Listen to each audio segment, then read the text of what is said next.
Magandang umaga sa ating lahat. Narito ang ating weather update. Yung amihan o northeast monsoon ay nakakapalto pa rin sa malaking bahagi ng Luzon. Samantala, yung pong low pressure area bahagya pong kumikilos pa kanluran. Sulupuyan po, nasa 1,235 kilometers east ng Mindanao.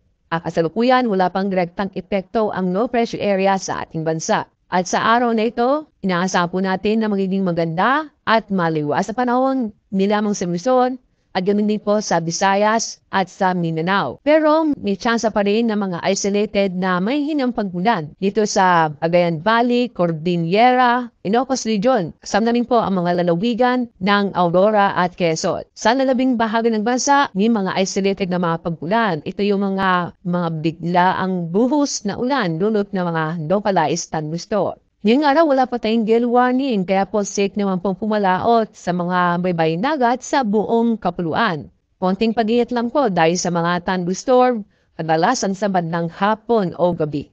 Sa sasanubot 3 araw mula Lunes, October 30 hanggang Miyerkules, November 1, magpapatuloy po na maganda ang panahon.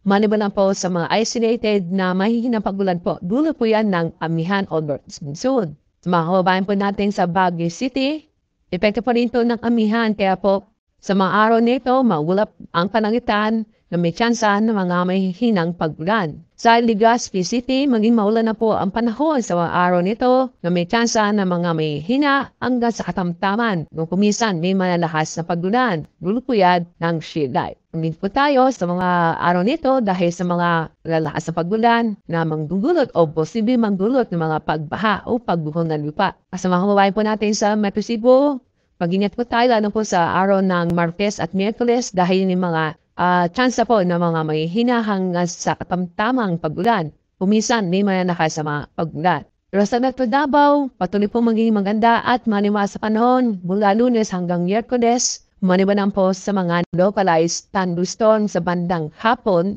o gabi.